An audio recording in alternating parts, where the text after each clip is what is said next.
Hello student, स्वागत है आपका इस ऑनलाइन एजुकेशन प्लेटफॉर्म पर। और जैसा आपको पता है कि सी प्लस प्लस की प्रोग्रामिंग की सीरीज चल रही है, तो आज इस सेशन में हम लूप्स के बारे में जानेंगे।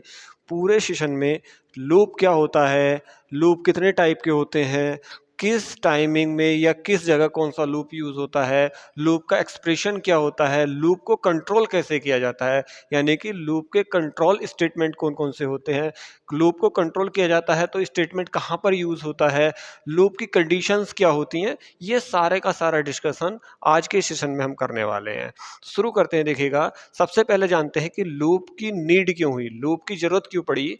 तो जब कभी भी मल्टीपल स्टेटमेंट एग्जीक्यूट करने हो हमको, या कोई भी स्टेटमेंट को हमें मल्टीपल टाइम प्रिंट करना हो, फॉर एग्जाम्पल अगर कोई हेलो वर्ड है और वही हेलो वर्ड कहा जाए कि आपको 5 बार प्रिंट करना है, देन हमें कोड क्या करना पड़ेगा, उसको सेपरेट सेपरेट कई बार हमें लिखना पड़ेगा। जैसे एग्जांपल में मैंने यहां पर दे रखा है, देखिए, अगर ये कहा जाए कि आपको हेलो प्रिंट करना है, तो हेलो प्रिंट करना है, वो भी 5 टाइम्स करना है। कितने टाइम्स करना है? 5 टाइम्स हेलो प्रिंट करना है।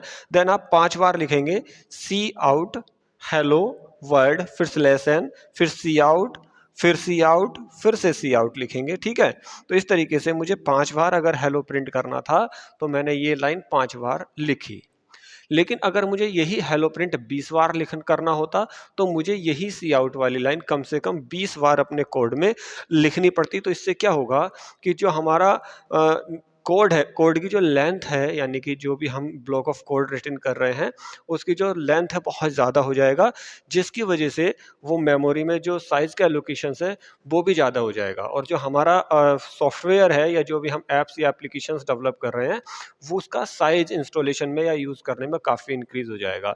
अगर मैं यहाँ पर 20 बार के लिए कह रहा हूँ, यही अगर हमें प्रिंट करना हुआ 100 बार या 1000 बार या 2000 बार, तो इसका जो साइज होगा प्रोग्राम का वो बहुत इंक्रीज हो जाएगा। तो जब भी मल्टीपल स्टेटमेंट या फिर एक से ज़्यादा स्टेटमेंट को एग्जीक्यूट करना हो एक सीक्वेंस में, तो उसके लिए हमें ज़रूरत पड़ती है लूप की। अब लूप बेसिकली होते कितने टाइप के हैं, देखिए लूप कितने टाइप के होते हैं ये समझते हैं। या लूप करता क्या है, अगर लूप की डेफिनेशन आप देखेंगे तो होगी, loop in C plus plus are use to repeatedly execute block of code.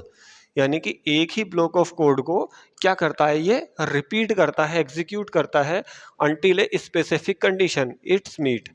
मतलब जब तक कि एक जो कंडीशन हम उसको देंगे, उस कंडीशन को जब तक वो वेरीफाई करता रहेगा, जब तक कंडीशन ट्रू रहेगी, लूप के अंदर कंडीशन जब तक ट्रू रहेगी, तब तक उसके अंदर का जो ब्लॉक ऑफ कोड है वो हमारा एग्जीक्यूट होता रहेगा। C plus plus provide 3 type of loops. जो सी प्लस प्लस है वो 3 टाइप के लूप्स प्रोवाइड करता है। कौन से लूप? देखिएगा, फोर लूप प्रोवाइड करता है, और डू वाइल लूप प्रोवाइड करता है, वाइल और डू वाइल। और कौन सा? Do while loop. तो ये 3 टाइप के लूप हम पढ़ेंगे अपने सेशन में। कौन सा? फोर लूप, उसका सिंटेक्स क्या होता है, किस तरीके से इंप्लीमेंट किया जाता है अपने प्रोग्राम में, प्रोग्राम भी डिस्कस करेंगे। उसके बाद पढ़ेंगे वाइल लूप, वाइल लूप का जो सिंटेक्स है वो क्या होता है, किस तरीके से अपने प्रोग्राम में हम इसको इंप्लीमेंट करते हैं। फिर डू वाइल लूप, कि डू वाइल लूप क्या होता है, उसका सिंटेक्स क्या होता है और किस तरीके से हम उसे अपने प्रोग्रामिंग में इंप्लीमेंट करेंगे। उसी के साथ ये देखेंगे कि जो फोर लूप है, तो अगर हमारे पास पहले से ही एक लूप था, देन हमें अलग अलग 2 लूप के और पढ़ने की क्यों नीड हुई, क्या जरूरत पड़ी हमें वाइल लूप पढ़ने की और क्या जरूरत पड़ी हमें डू वाइल लूप पढ़ने के लिए। तो तीनों लूप का जो प्लेस है यूज करने का वो अलग अलग है, कि हम फोर लूप कहाँ पर यूज करते हैं, वाइल लूप कहाँ पर यूज करते हैं और डू वाइल लूप कहाँ पर यूज करते हैं, ये भी चीज मैं आपको बताने वाला हूँ। तो शुरू करते हैं। देखिए, सबसे पहले हम शुरू करेंगे फोर लूप से। फोर लूप क्या होता है? For loop, the for loop is an entity control loop, यानी कि ये किसी डेटा को कंट्रोल करता है, या हम जो भी इसमें वेरिएबल देंगे उस वेरिएबल को कंट्रोल करता है। Which means that is check whether the test condition is true before execution the statement inside it. जो स्टेटमेंट उसमें लिखा है, उस स्टेटमेंट को प्रिंट करने से पहले वो सबसे पहले कंडीशन चेक करता है। अब कैसे होगा? यहां पर देखिए, ये इसका सिंटेक्स है। सिंटेक्स क्या है? 3 इसके अलग अलग क्या होती हैं, कंडीशंस होती हैं। जैसे कि फॉर लिखेंगे, फॉर के बाद में हम इनिशियलाइज वाली कंडीशन लिखेंगे, फिर कंडीशन वो लिखेंगे जो चेक वाला है, यानी कि सबसे पहले स्टेटमेंट आएगा इनिशियलाइजेशन वाला, फिर आएगा कंडीशन, फिर उसमें आएगा जो भी हमने इनिशियलाइज करी है वैल्यू, उसमें या तो इंक्रीमेंट या डिक्रीमेंट, जिसको हमने कहा है अपडेट। तो ये हो गया इसका एक सिंटैक्स। अगर इस सिंटैक्स को मैं एज ए इम्प्लीमेंट तौर पर देखूं तो लिखा जाएगा फॉर आई इक्वल टू 1 और i is less than equal to 10 और आई प्लस प्लस। इस तरीके से आपने कहीं पर लिखा देखा होगा। तो यहाँ पर तीन अलग अलग स्टेटमेंट हो गए या तीन अलग अलग स्टेज हो गई। ये स्टेज फर्स्ट हो गई, ठीक है, इसको बोलते हैं इनिशियलाइजेशन। ये स्टेज सेकंड हो गई, इसको बोलते हैं कंडीशन, ठीक है, क्या बोलेंगे इसको हम, कंडीशन बोलते हैं। और ये होता है इसका अपडेट वाला पार्ट, या तो यहाँ पे इंक्रीमेंट चलता है या यहाँ पर डिक्रीमेंट चलता है। तो ये एस के फॉर लूप का क्या है, सिंटेक्स है कि आपको फॉर लूप इस फॉर्मेट में लिखना है। यहाँ आई जे के कुछ भी आ सकता है, लेकिन जो हमारे पास इसके स्टेटमेंट होंगे वो तीन ही होंगे। पहला इनिशियलाइजेशन, दूसरा होगा इसकी कंडीशन और तीसरा होगा इसमें इंक्रीमेंट या डिक्रीमेंट। अगर इसके फ्लो चार्ट पे हम देखें, इसका लॉजिक देखें कि किस तरीके से ये एग्जीक्यूट होगा, तो सबसे पहले होता है इनिशियलाइजेशन, यानी कि कोई भी वैल्यू हम देंगे, यहाँ पे इनिशियलाइज करेंगे किसी भी वैल्यू को, यानी कि अगर हमें फॉर लूप चलाना है देन उसके लिए हमें कोई ना कोई वेरिएबल चाहिए होगा और उस वेरिएबल की वैल्यू हमें स्टार्टिंग में इनिशियलाइज करनी पड़ेगी, चाहे कुछ भी हो, आई इक्वल टू या जे इक्वल टू या के इक्वल टू, कोई भी वैल्यू ले ली और उस वैल्यू को हमने इनिशियलाइज कर दिया कि आई इक्वल टू क्या हो गया 1। उसके बाद कंडीशन देते हैं। कंडीशन जैसे मैंने यहाँ पे लिखी है कि आई लेस देन इक्वल टू 10, यहाँ पर कंडीशन होगी आई लेस देन इक्वल टू 10। अब ये कंडीशन यही नहीं है कि आप ये समझेंगे कि ये condition i less than equal to 10 मैंने यहाँ लिख दी तो यही कंडीशन होगी, नहीं, कंडीशन कुछ भी हो सकती है। बट ये जानना जरूरी है कि अगर कंडीशन ट्रू है तो जो हमने स्टेटमेंट लिखा है फॉर लूप के अंदर वो स्टेटमेंट एग्जीक्यूट होगा। और फिर क्या होगा, जो हमारे पास लास्ट का तीसरा वाला पार्ट है इसका, या तीसरा हमारे पास सिचुएशन है इसकी, उसमें इंक्रीमेंट हो जाएगा या डिक्रीमेंट हो जाएगा। और इंक्रीमेंट डिक्रीमेंट के बाद फिर से ये कंडीशन चेक होगी। अगर कंडीशन फिर से ट्रू हो जाती है तो ये फिर से स्टेटमेंट को प्रिंट करेगा। फिर स्टेटमेंट प्रिंट करने के बाद में फिर इंक्रीमेंट या डिक्रीमेंट होगा और इंक्रीमेंट डिक्रीमेंट होने के बाद में फिर से कंडीशन चेक होगी। और ये जब तक चलता चला जाएगा, ये जब तक लूप में फंसा रहेगा जब तक कि यहाँ पर जो कंडीशन हमने दे रखी है वो कंडीशन फॉल्स ना हो जाए। अगर कंडीशन फॉल्स हो जाएगी तो क्या होगा, आपका ये लूप ब्रेक हो जाएगा। तो ये एक कहना चाहिए लॉजिकली फ्लो चार्ट है इसका, जिसके अकॉर्डिंग फॉर लूप चलेगा। तो किस तरीके से चलेगा ये देखते हैं। यहाँ पर ये जो डिटेल्स है यही मैंने समझा रखी है कि यहाँ पर तीन इसके पार्ट होते हैं, इनिशियलाइजेशन, कंडीशन और अपडेशन। इनिशियलाइजेशन में कंडीशंस जो हमारा वेरिएबल है उसको इनिशियलाइज करते हैं, कंडीशन में कोई कंडीशन देंगे और अपडेशन में उसका इंक्रीमेंट या डिक्रीमेंट करते हैं। इसका इम्प्लीमेंटेशन अपने प्रोग्राम में किस तरीके से होगा चेक करते हैं। जो फॉर लूप है देखिए, ये है आपका लाइब्रेरी फाइल्स जो हर प्रोग्राम में यूज होती हैं, जिनको हम studio.h या conio.h बोलेंगे, ठीक है। नेक्स्ट, यहां से प्रोग्राम एग्जीक्यूट होना स्टार्ट होगा, कहां से, इंट मेन से। इंट मेन से मेन फंक्शन आ गया आपका, और मेन फंक्शन के बाद में हमने ये फॉर लूप लिखा, for int i equal to 1 and i is less than equal to 5 और आई में क्या हो जाएगा प्लस प्लस। इसका मतलब सीधी सी बात हुई कि आई की वैल्यू स्टार्टिंग में हमने क्या लिखी है 1। अब आई के बाद में आई लेस देन इक्वल टू 5 है, कंडीशन चेक हुई, कंडीशन चेक हुई और कंडीशन में आई की वैल्यू छोटी है 1 से, 5 से छोटी है, सॉरी 5 से छोटी है, इसका मतलब कंडीशन ट्रू है। कंडीशन ट्रू है तो ये स्टेटमेंट जो लिखा है इसके नीचे ये एग्जीक्यूट हो जाएगा। फिर क्या होगा, ये स्टेटमेंट एग्जीक्यूट हो गया, इसका मतलब हमारे पास आई आ गया। आई आने के बाद में आई में फिर क्या होगा, आपका प्लस प्लस हो जाएगा और आई की वैल्यू प्रिंट करेगा, यानी कि 1 प्रिंट कर देगा। अब क्या करेगा, फिर आई में प्लस प्लस हो जाएगा, और जब आई में प्लस हो जाएगा देन आई की वैल्यू अब कितनी हो गई, आई प्लस 1, इसका मतलब 1 तो पहले से ही थी, अब आई की वैल्यू हो गई 2। आई की वैल्यू 2 हो गई, फिर से कंडीशन चेक हुई और ये कंडीशन चेक होने के बाद में देखा कि आई की वैल्यू 2 है और कंडीशन में दे रखा है कि आई की वैल्यू 5 तक चलेगा या 5 से छोटे तक के लिए चलेगा। देन फिर आई की वैल्यू प्रिंट हो जाएगी 2। आई की वैल्यू 2 प्रिंट हुई, उसके बाद फिर से ये कंडीशन देखेगा कि इसमें इंक्रीमेंट कर देगा 1 का, क्योंकि जब भी हम लिखते हैं आई प्लस प्लस या फिर आई माइनस माइनस, इसका मतलब होता है इंक्रीमेंट और डिक्रीमेंट। माइनस माइनस का मतलब होता है एक नंबर को माइनस कर देना और प्लस प्लस का मतलब होता है एक नंबर प्लस कर देना, जो भी वैल्यू आपकी आई की आ रही है उस वैल्यू में या तो एक नंबर प्लस कर देना, या माइनस माइनस मतलब डिक्रीमेंट होता है उसमें से एक नंबर माइनस कर देना।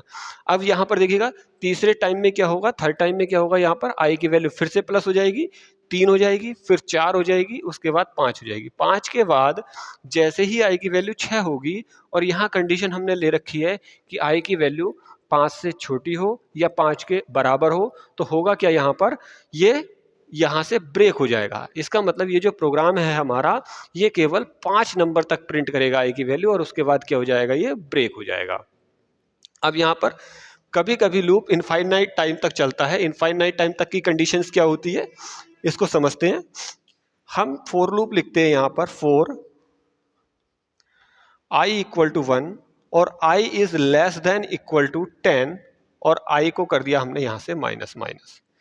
क्या लिखा हमने आई में, यहाँ माइनस माइनस। अब इसको समझेंगे कि ये फॉर लूप किस तरीके से काम करेगा। तो यहाँ पर आई की वैल्यू कितनी है, 1, ठीक है, और ये कंडीशन दे दी हमने इसके बीच में, और कंडीशन क्या है कि आई की वैल्यू 10 से छोटी या 10 के बराबर होनी चाहिए। ठीक है भाई, कंडीशन ट्रू है, तो यहाँ जो बॉडी होगी या जो कोड होगा वो हमारा एग्जीक्यूट हो जाएगा। फिर आई की वैल्यू में क्या होगा, माइनस माइनस हो जाएगा। आई की वैल्यू पहले क्या थी, 1 थी, अब आई की वैल्यू क्या हो जाएगी, 0 हो जाएगी। इस तरीके से फिर से कंडीशन चेक करेगा, ये कंडीशन फिर ट्रू हो जाएगी। अब फिर क्या करेगा, फिर माइनस कर देगा, फिर और छोटी हो जाएगी आई की वैल्यू। इसका मतलब सीधी बात ये हुई कि ये कंडीशन कभी फॉल्स ही नहीं होगी, ये ऑलवेज क्या रहेगी, ये ऑलवेज रहेगी आपकी ट्रू। ठीक है, ये ऑलवेज ट्रू रहेगी। इसका मतलब ये लूप कितनी बार चलेगा, इनफाइनाइट टाइम तक ये लूप चलेगा। क्या चलेगा, ये वाला लूप इनफाइनाइट टाइम तक लूप चल जाएगा। तो किसी किसी बुक्स में या कहीं कहीं इस लूप को अलग से कहा गया कि इनफाइनाइट लूप। तो इनफाइनाइट लूप का कोई अलग से लॉजिक नहीं है। इनफाइनाइट लूप का मतलब होता है कि जो कंडीशंस है हम इस तरीके से लूप में तीनों स्टेज को, तीनों ही स्टेटमेंट को इस तरीके से डिफाइन कर दें कि जो कंडीशन है वो कभी फॉल्स हो ही ना। इस तरीके से उसमें इंक्रीमेंट या डिक्रीमेंट कर दें कि वो कंडीशन कभी फॉल्स ही ना हो। तो क्या होगा, लूप इनफाइनाइट कंडीशन में फंस जाएगा, और जो भी हमने उसके अंदर स्टेटमेंट दिया है वो स्टेटमेंट बार बार प्रिंट होता रहेगा। इसको कहा है इनफाइनाइट लूप। और ये किसी भी लूप में आप यूज कर सकते हो, चाहे वाइल लूप हो, चाहे फॉर लूप हो, चाहे डू वाइल लूप हो। तो यहाँ चीज एक समझ में आ जाती है कि हमारे पास फॉर लूप के लिए क्या होना चाहिए, एक वेरिएबल होना चाहिए, उसकी वैल्यू इनिशियलाइज होनी चाहिए, एक कंडीशन होनी चाहिए, फिर उस वैल्यू में या तो इंक्रीमेंट होना चाहिए या फिर डिक्रीमेंट होना चाहिए फॉर लूप के अंदर। फिर हम उससे कितनी भी संख्याओं को प्रिंट करा सकते हैं। नॉर्मली ये जो फॉर लूप है, बेसिक प्रोग्राम अगर स्टार्ट करते हैं तो इससे या तो आप प्रिंट करा सकते हैं टेबल, 2 की टेबल, 3 की टेबल, 4 की टेबल, कितने की भी आप टेबल इससे प्रिंट करा सकते हैं। या कहीं पे भी जैसे कि एवरेज निकालना है किसी भी नंबर्स का, या फिर ऑड नंबर और इवन नंबर हमको छांटने हैं गिवन नंबर से कि 1 से लेकर के 100 तक के ऑड नंबर प्रिंट कीजिए, 1 से लेकर के 100 तक के इवन नंबर, ऑड नंबर को अलग अलग करिए, या इवन नंबर का एवरेज निकालिए, ऑड नंबर का एवरेज। तो इस तरीके से उस सीक्वेंस को रन कराने के लिए 1 से लेकर के 100 तक या 1 से लेकर के 1000 तक, उस सीक्वेंस को रन कराने के लिए हमें जरूरत पड़ती है फॉर लूप की। उम्मीद करता हूं कि फॉर लूप समझ में आया होगा। अब समझते हैं वाइल लूप, कि अब हमारे पास फॉर लूप था तो हमें वाइल लूप की क्यों नीड हुई। तो सबसे पहले वाइल लूप का हम स्टेटमेंट समझते हैं कि है क्या, वाइल लूप का मतलब क्या है। फॉर लूप तो समझ में आ गया, 3 ही कंडीशंस होती हैं। इसी तरीके से 3 ही कंडीशन इसमें भी होंगी, लेकिन इसमें क्या होगा, अलग अलग चीजें होंगी। The while loop is also an entity control loop which is used in situation where we do not know the exact number of iteration of the loop beforehand। अगर कभी कंडीशंस ये हमें पता चल जाए कि हमें लूप कब तक चलाना है और कहाँ से स्टार्ट करना है, ठीक है, यानी कि हमें एक्चुअल में नहीं पता कि जो फॉर लूप है वो 10 बार रन कराना है, 20 बार रन कराना है, 50 बार रन कराना है, बस हमें कंडीशन पता है कि हमें लूप यहाँ तक रन कराना है। ठीक है, जैसे हमारे पास फॉर लूप था तो उसमें स्टार्टिंग की कंडीशन हमें पता थी कि आई की वैल्यू ये होगी या इनिशियलाइजेशन ये होगा। आई की वैल्यू स्टार्टिंग में 1 है, 2 है, 3 है, 4 है, हमने स्टार्टिंग में उसे देना है फॉर लूप को कि यहाँ से स्टार्ट होगा और यहाँ तक चलेगा। उसका स्टार्टिंग पॉइंट भी पता है हमें और उसके एंडिंग पॉइंट भी पता है, किसमें, फॉर लूप में। लेकिन वाइल लूप में हमें स्टार्टिंग पॉइंट नहीं पता होता, बस वाइल लूप में हमें पता होता है उसका एंडिंग पॉइंट, यानी कि उसकी कंडीशन हमें पता होती है कि हमें इस कंडीशन तक वाइल लूप को रन कराना है। जैसे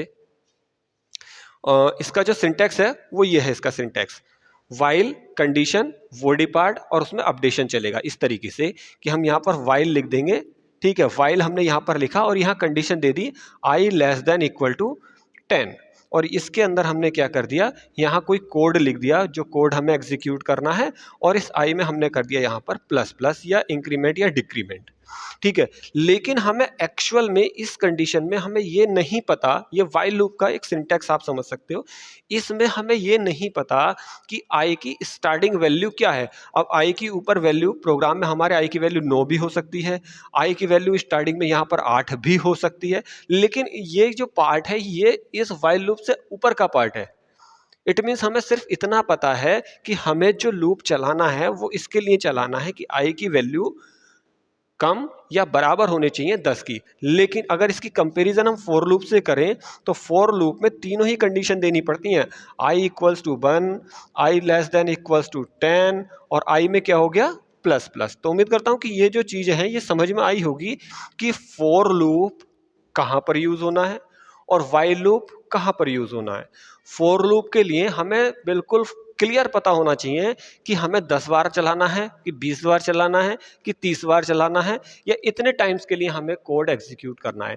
लेकिन वाइल लूप में सिर्फ हमें कंडीशन पता होती है कि हमें यहां तक के लिए फॉर लूप या वाइल लूप चलाना है या कोई भी कंडीशन प्रिंट करनी है, लेकिन जो इनिशियलाइजेशन वाला पार्ट है वो इस लूप से कहीं बाहर हो रहा होता है और वो वैल्यू क्या होती है इस लूप को नहीं पता होता कि आई की वैल्यू एक्चुअल में है क्या, या आई की वैल्यू क्या डिसाइड कर रखी है उस प्रोग्राम में, लूप के अकॉर्डिंग डिसाइड नहीं होगी, इनिशियलाइजेशन लूप से बाहर होगा, बाकी जो इंक्रीमेंट और डिक्रीमेंट है वो लूप के अंदर ही होगा, वाइल लूप के अंदर। तो उम्मीद करता हूं कि वाइल लूप और फॉर लूप में आपको ये एग्जैक्ट पता चल गया होगा कि वाइल लूप कहाँ यूज होता है। वाइल लूप में हमें स्टार्टिंग पॉइंट नहीं पता होता कि स्टार्ट कहाँ से करना है, उसकी कंडीशन यानी कि उसकी एग्जिट पॉइंट हमें पता होता है कि आई की वैल्यू या किसी भी वेरिएबल की वैल्यू इस कंडीशन तक जब तक सेटिस्फाई है तब तक वह वैल्यू एग्जीक्यूट होती रहेगी। इसको इंप्लीमेंट कैसे करते हैं और क्या इसका फ्लो चार्ट होता है ये देखते हैं। देखिए इसका फ्लो चार्ट है, फ्लो चार्ट स्टार्ट करते हैं और स्टार्ट करते ही सबसे पहला पॉइंट हमारे पास आ जाता है कंडीशन का। लेकिन फॉर लूप में क्या था कि फॉर लूप स्टार्ट होते ही सबसे पहला पार्ट आता था इनिशियलाइजेशंस का, लेकिन वाइल लूप में क्या होता है सबसे पहला पार्ट आता है कंडीशन का।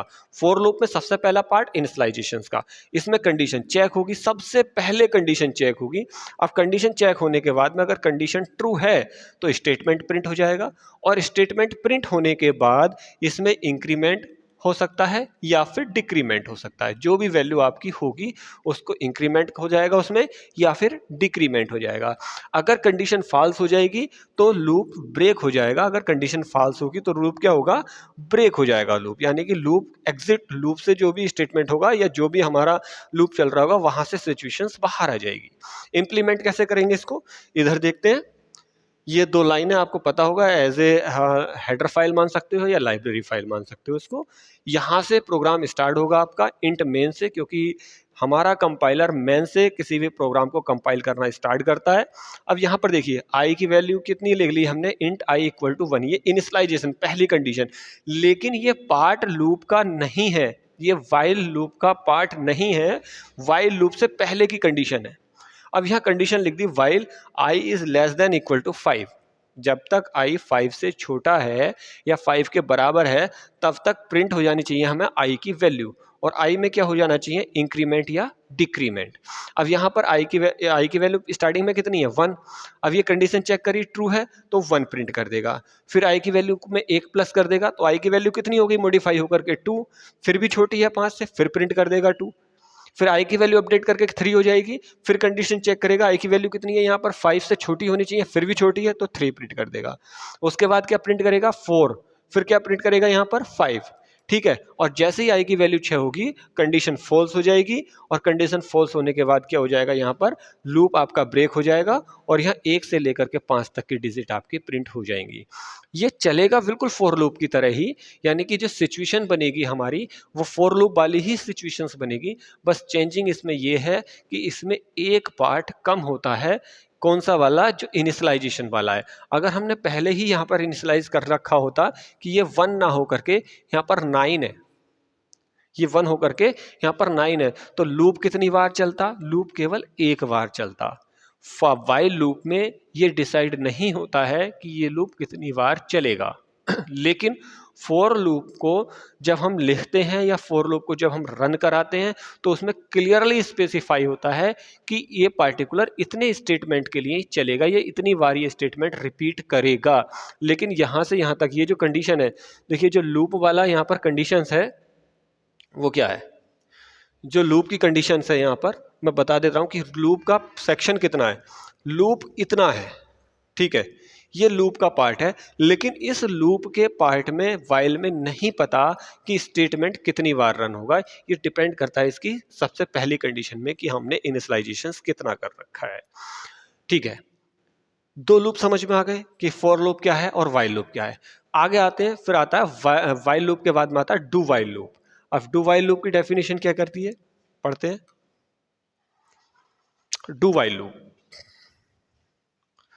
the do while loop is an exit control loop, which means the condition is checked after execution the body of the loop. So is a do while loop, the loop body will be execute at least once, ठीक है, irrespective of the test condition। इसका मतलब सीधा बात ये हो गई, अभी तक जो हमने वाइल लूप पढ़ा था उस वाइल लूप में सबसे पहले कंडीशन चेक हो रही थी, क्या थी, सबसे पहले कंडीशन चेक हो रही थी, बाद में स्टेटमेंट प्रिंट हो रहा था। अगर कंडीशन ट्रू है तो स्टेटमेंट प्रिंट होगा और कंडीशन अगर फॉल्स है तो स्टेटमेंट प्रिंट नहीं होगा, यानी कि सबसे पहले वाइल लूप में कंडीशन चेक होती है। लेकिन डू वाइल लूप में क्या होता है, एटलीस्ट वन टाइम आपका पहले स्टेटमेंट जरूर प्रिंट होगा, उसके बाद कंडीशन चेक होगी। जैसे इसका फ्लो चार्ट है, यहाँ पर स्टार्ट करेंगे, सबसे पहले क्या होगा, स्टेटमेंट प्रिंट होगा, जो भी स्टेटमेंट हमने दे रखा होगा उसके बाद कंडीशन चेक होगी, और कंडीशन अगर ट्रू रही तो क्या होगा, ये फिर से स्टेटमेंट एग्जीक्यूट हो जाएगा, और कंडीशन अगर हमारी फॉल्स रही तो क्या होगा, ब्रेक हो जाएगा, लूप खत्म हो जाएगा। इसका मतलब वाइल और डू वाइल्स में ये चेंजिंग है कि वाइल्स में सबसे पहले कंडीशन चेक होती है और डू वाइल्स में क्या होता है, पहले स्टेटमेंट प्रिंट होता है फिर कंडीशन चेक होती है। और इसका जो सिंटैक्स होता है वो ये होगा, ठीक है, जो सिंटैक्स होगा आपका क्या होगा, डू के अंदर क्या होगा, कोई भी बॉडी का कोड लिख देंगे और जो एक्सप्रेशन है हमारी उसको अपडेट या क्या करेंगे, उसमें इंक्रीमेंट या डिक्रीमेंट कर देंगे, और फिर बाद में वाइल, जैसे ये डू लिखा और यहाँ से लूप स्टार्ट हुआ, और स्टार्ट होने के बाद में यहाँ कोई भी हमने क्या लिख दिया, कोड लिख दिया, और कोड लिखने के बाद हमने क्या किया, इंक्रीमेंट और डिक्रीमेंट कर दिया, और इसके बाद में इसके बाहर निकला करके हमने वाइल में कंडीशन डाल दी कि i is less than equal to 10। तो ये देखिए, ये वाला जो कोड है ये कम से कम एक बार जरूर एग्जीक्यूट होगा, चाहे कंडीशन आपकी ट्रू हो या फॉल्स हो। तो आपको सिर्फ यही ध्यान रखना है वाइल्स और डू वाइल्स में कि डू वाइल्स एटलीस्ट एक बार स्टेटमेंट जरूर प्रिंट करता है, चाहे कंडीशन आपकी कुछ भी हो। कंडीशन अगर ट्रू रहेगी तो उसी चीज को ये बार बार रिपीट कर देगा। लेकिन वाइल में क्या होगा, सबसे पहले कंडीशन चेक होगी, और फॉर लूप क्या करता है, पर्टिकुलर उसको पता होता है कि कहाँ से स्टार्ट करना है और कहाँ तक जाना है। वाइल में स्टार्टिंग पॉइंट नहीं पता होता, सिर्फ एंडिंग पॉइंट पता होता है, यानी कि कंडीशन उसको पता होती है। तो ये तीनों लूप्स मैं उम्मीद करता हूँ कि समझ में आए होंगे। अब डू वाइल लूप का क्या इंप्लीमेंटेशन है ये देखते हैं, किस तरीके से इसका इंप्लीमेंट करते हैं हम वाइल लूप का। यहाँ पर देखिए, ये फिर से वही दो आपकी लाइब्रेरी फाइल या आपको इसको हेडर फाइल मान सकते हो। मेन से स्टार्ट करते हैं, इंटीजर हमने आई की वैल्यू पहले से डिसाइड कर दी 1, ठीक है। Do cout i equal to, हमने सबसे पहले आई की वैल्यू प्रिंट करी, जो भी आई की वैल्यू रही वो हमने सबसे पहले प्रिंट करी, फिर आई में इंक्रीमेंट कर दिया, उसके बाद हमने कंडीशन लगा दी कि i is less than equal to 5। तो यहाँ पर भी जो आउटपुट आएगी वो 1 2 3 4 5 आएगी, क्योंकि हमने आई की वैल्यू स्टार्टिंग में कितनी ले रखी है, 1 ले रखी है। लेकिन अगर इसी प्रोग्राम को हम मॉडिफाई करें और रन कराएं और आई की वैल्यू स्टार्टिंग में हम 1 ना ले करके स्टार्टिंग में अगर हम 10 ले लें और फिर इसको एग्जीक्यूट कराएं, तो सबसे पहले हमारी जो वैल्यू प्रिंट होगी वो 10 प्रिंट हो जाएगी, और 10 प्रिंट होने के बाद में लूप ब्रेक हो जाएगा, क्योंकि लूप में कहा गया है कि 5 से छोटी के लिए हमें फिर से ये स्टेटमेंट रन कराना है, लेकिन वैल्यू हमारी क्या आ रही है, 5 से बड़ी है, इसलिए ये क्या होगा, लूप ब्रेक हो जाएगा। लेकिन एक बार जरूर प्रिंट होगी आई की वैल्यू 10। तो उम्मीद करता हूं कि तीनों जो लूप हैं ये समझ में आए होंगे। आगे देखते हैं। नेस्टेड लूप, नेस्टेड का मतलब हो गया कि अगर लूप के बाद और लूप लगाया जाए, कि एक फॉर लूप है उसके बाद में फिर से फॉर लूप लगा दिया, for example nested for loop क्या होगा, nested of loop refer to the placing one loop inside another, एक लूप को दूसरे लूप के अंदर रखना। The inner loop is executed completely for each iteration of the outer loop. ठीक है, ये इसका एग्जाम्पल दे रखा है, एग्जाम्पल समझते हैं किस तरीके से, या मैं यहाँ पर एक चीज़ और समझा देता हूँ। देखिए हम यहाँ पर दे रखे हैं फॉर लूप, फॉर लिखा मैंने और यहाँ पर एक लूप चलाया आई इक्वल टू 1 और आई में क्या कर दिया मैंने, यहाँ आई लेस, यहाँ पर कंडीशन दे दी i less than equal to 10 और आई में क्या कर दिया यहाँ प्लस प्लस, और इसके जस्ट डाउन में मैंने एक लूप और चला दिया फॉर जे इक्वल टू 1 और जे में क्या कर दिया लेस देन इक्वल टू 10 और जे प्लस प्लस। इसका मतलब इसके एक वैल्यू के लिए ये कितनी बार चलेगा, 10 बार चलेगा। इसकी एक वैल्यू के लिए ये लूप इसके 10 बार चलेगा। इसका मतलब सीधा ये हो गया कि पहले वाली वैल्यू के लिए उसके अंदर वाला लूप उतनी ही बार रन करेगा। ठीक है, जैसे यहाँ पे एग्जाम्पल है, देखिए मैन से स्टार्ट किया, ये एक लूप लिया और ये कितनी बार चलेगा, आई इक्वल टू 0 और आई लेस देन इक्वल टू 3 और आई में क्या हो जाना चाहिए प्लस प्लस। इसका मतलब हो गया कि जो आई की वैल्यू होगी वो 0 होगी, 1 होगी और 2 होगी। ये 3 बार चलेगा पहला वाला लूप। लेकिन इसके डाउन में ही मैंने दूसरा लूप लिखा इंट जे इक्वल टू 0 और j is less than equal to 2 और जे में क्या हो जाना चाहिए प्लस प्लस। ये वाला लूप 2 बार चलेगा, 0 और 1 बार। लेकिन इसमें क्या प्रिंट होगा, जब 0 प्रिंट होगा, ठीक है, आई की वैल्यू जब 0 होगी तो जे की वैल्यू 2 होंगी, कौन सी 0 और 1। ऐसे ही जब आई की वैल्यू 1 होगी तो जे की वैल्यू 2 होंगी, 0 और 1। यानी कि आई की हर एक वैल्यू के लिए इसका जो इनर वाला लूप है वो 2 बार एग्जीक्यूट होगा। आप इतना समझ सकते हैं कि नेस्टेड या नेस्टिंग लूप क्या होता है, एक लूप के बाद में या एक लूप के जस्ट डाउन में दूसरा लूप लगा देना नेस्टेड कहलाता है। जब किसी भी स्टेटमेंट को बहुत अधिक बार प्रिंट कराना हो और उसकी क्या कहते हैं प्रिंट की संख्या मल्टीपल हो जाए। अगर हमें देखा जाए कि ये टोटल स्टेटमेंट कितनी बार एग्जीक्यूट होगा, 3 बार तो चल रहा है ऊपर 0 और 1 और 2 बार चल रहा है नीचे, इसका मतलब ये टोटल 6 बार चला। अगर हमें ये कैलकुलेशन करनी है इनर लूप और आउटर लूप की कि वो लूप कितनी बार चल रहे हैं, तो पहला वाला लूप कितनी बार चल रहा है वो काउंट कर लीजिए, दूसरा वाला लूप कितनी बार चल रहा है वो काउंट कर लीजिए और दोनों की ही नंबर ऑफ टाइम को क्या कर दीजिएगा मल्टीप्लाई। तब आपको समझ में आ जाएगा कि कुल मिलाकर के ये जो लूप है ये इतनी बार रन कर रहा है।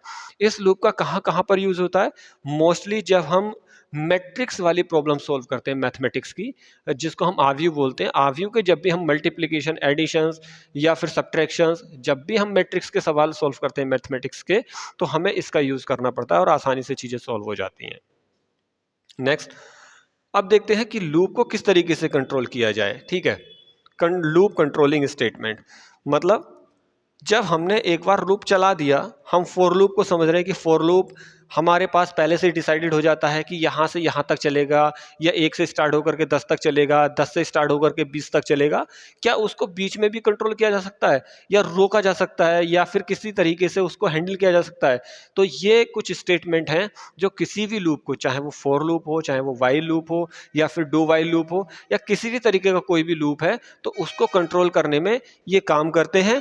ये जो स्टेटमेंट है, ये 2 स्टेटमेंट हैं, ब्रेक, ठीक है, और कंटिन्यू। यहां पर इसकी पार्टिकुलर इटरेशन दे रखा है, वैसे यहां पर क्या है, 2 स्टेटमेंट होंगे आपके, ब्रेक और continue. Generally the normal flow of any loop is that is will be repeated till it's condition is true, यानी कि अपनी कंडीशन जब तक ट्रू होगी तब तक वो चलता रहेगा। In each repetition it will be execute the given set of statement what C++ provide way to modify this normal flow. This can be done by using a control statement, यानी कि जिससे हम इसको हैंडल करते हैं उनको बोलते हैं कंट्रोल स्टेटमेंट। तो सबसे पहला कंट्रोल स्टेटमेंट पढ़ेंगे हम, उसका नाम है ब्रेक कंट्रोल स्टेटमेंट, कि ब्रेक को हम किस तरीके से करते हैं। The break statement when encountered या terminate the loop regardless of its test condition. This is useful when the executions of loop is depended on multiple conditions। ठीक है, अब इसको किस तरीके से इंप्लीमेंट करेंगे हम अपने प्रोग्राम में वो देखते हैं। यहां पर हमने लिया फॉर लूप और फॉर लूप में कंडीशन दे दी हमने 0 से स्टार्ट होकर के 5 से कम बार चलेगा, यानी कि यहां पर 0, 1, 2, 3 और 4 ये इतनी वैल्यू के लिए चलेगा, आई की इतनी वैल्यू के लिए ये फॉर लूप रन करेगा। लेकिन हमने यहां फिर से एक कंडीशन लिख दी, if i double equal to 2। जब भी रिलेशनल ऑपरेटर आएगा, यानी कि डबल इक्वल टू का मतलब हो गया, ये हो गया एक रिलेशनल ऑपरेटर, और रिलेशनल ऑपरेटर वेरीफाई कर देता है कि कंडीशन ट्रू है या कंडीशन फॉल्स है। और कंडीशन ट्रू होगी तो जस्ट इसके डाउन में जो स्टेटमेंट लिखा है वो एग्जीक्यूट हो जाएगा, और डाउन में लिखा हुआ है ब्रेक। जब भी हमारा कहीं भी किसी भी लूप के अंदर अगर हम ब्रेक लगा देते हैं तो ब्रेक का क्या काम होता है कि पर्टिकुलर पूरा जो लूप है, जो उसका कोडिंग है, उस बॉडी से वो बाहर आ जाता है।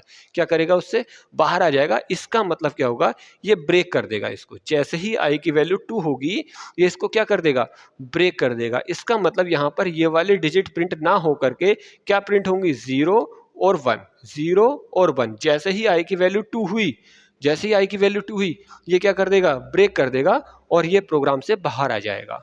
तो इसलिए हम इस ब्रेक को कहते हैं क्या, ब्रेक को बोलते हैं हम कंट्रोल स्टेटमेंट। लेकिन ब्रेक करेगा क्या, जब भी कंडीशन सेटिस्फाई होगी इफ की और उसके बाद में हमने ब्रेक लगा दिया, तो ब्रेक क्या करेगा, पूरे के पूरे लूप को टर्मिनेट कर देगा, वहां से एग्जिट कर जाएगा पूरे लूप से।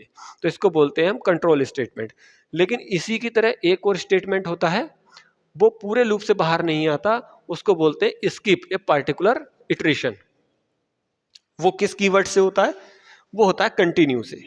ठीक है, जैसे the continue statement when encounter और skip the remaining code inside the current iteration of the loop and proceed to the next iterations. ठीक है, अगर कोई भी कंडीशन हमारी सेटिस्फाई हो रही है और वहां पर हमने स्टेटमेंट लगा रखा है कंटिन्यू, तो वो पर्टिकुलर केवल और केवल उसी स्टेटमेंट के लिए क्या करेगा, उसको स्किप करेगा, बाकी के लिए एग्जीक्यूट करता चला जाएगा। फॉर एग्जांपल यहां पर देखिए, फिर से वही मैंने एक लूप ले रखा है और ये लूप कितनी बार रन करेगा, ये लूप करेगा 0 से लेकर के 4 टाइम, क्योंकि आई की वैल्यू 0 से स्टार्ट होकर के कंडीशन मैंने 5 से छोटी दे रखी है। इसका मतलब 0, 1, 2, 3 और 4, आई की वैल्यू इतने के लिए ये वाला लूप जो है वो रन करेगा। लेकिन इसके साथ में मैंने कंडीशन दे रखी है इफ आई इक्वल टू 2, और आगे लिख दिया मैंने कंटिन्यू, और कंटिन्यू के बाद में स्टेटमेंट लिखा हुआ है। तो क्या होगा, जब आई की वैल्यू 0 होगी तो ये भी ये क्या प्रिंट करेगा, हाई, और जब आई की वैल्यू 1 होगी तो क्या प्रिंट करेगा, ये हाई। नीचे हाई लिखा हुआ है। लेकिन जैसे ही आई की वैल्यू 2 होगी ये इसको स्किप कर देगा। क्या करेगा, ये इसको स्किप कर देगा, और स्किप करके फिर 3 के लिए चलेगा हाई, और फिर 4 के लिए चलेगा हाई। तो यहाँ एक चीज तो समझ में आती है कि जब भी हम किसी भी लूप के अंदर कंटिन्यू स्टेटमेंट लगाएंगे तो एक पर्टिकुलर उसी इटरेशंस को, यानी कि उसी वाली सिचुएशंस को स्किप करेगा, सारी सिचुएशंस को स्किप नहीं करेगा। लेकिन जब भी हम ब्रेक यूज करेंगे, ब्रेक चाहे आपका स्विच में लगा हो, जैसे कि स्विच केस मैंने बताया था, स्विच क्या है आपका, कंट्रोल स्टेटमेंट या डिसीजन मेकिंग स्टेटमेंट, वहां पे भी ब्रेक का यूज हुआ था। तो ब्रेक क्या करता है, पर्टिकुलर पूरे के पूरे सिस्टम से ब्रेक होकर के बाहर आ जाता है, चाहे वो स्विच का स्टेटमेंट हो चाहे वो लूप हो, वो क्या करेगा, पर्टिकुलर उस स्टेट से बिल्कुल बाहर आ जाएगा। लेकिन कंटिन्यू क्या करता है, कंटिन्यू पर्टिकुलर उसी इटरेशन में जो प्रोसेस चल रहा होता है, केवल एक ही प्रोसेस को क्या करता है, स्किप करता है और नेक्स्ट प्रोसेस से उसको स्टार्ट कर देता है। तो इनको हम क्या बोलते हैं, लूप कंट्रोल स्टेटमेंट। उम्मीद है ये चीज वीडियो आपको समझ में आई होगी। नेक्स्ट वीडियो में मैं आपको बताऊंगा कि फंक्शन क्या होते हैं, कितने टाइप के फंक्शन होते हैं, यूजर डिफाइन कौन से होते हैं, और लाइब्रेरी फंक्शंस कौन से होते हैं, या प्रीडिफाइन फंक्शन कौन से होते हैं, और जो यूजर डिफाइन फंक्शंस होते हैं उनको किस तरीके से हम इंप्लीमेंट करते हैं। Thank you for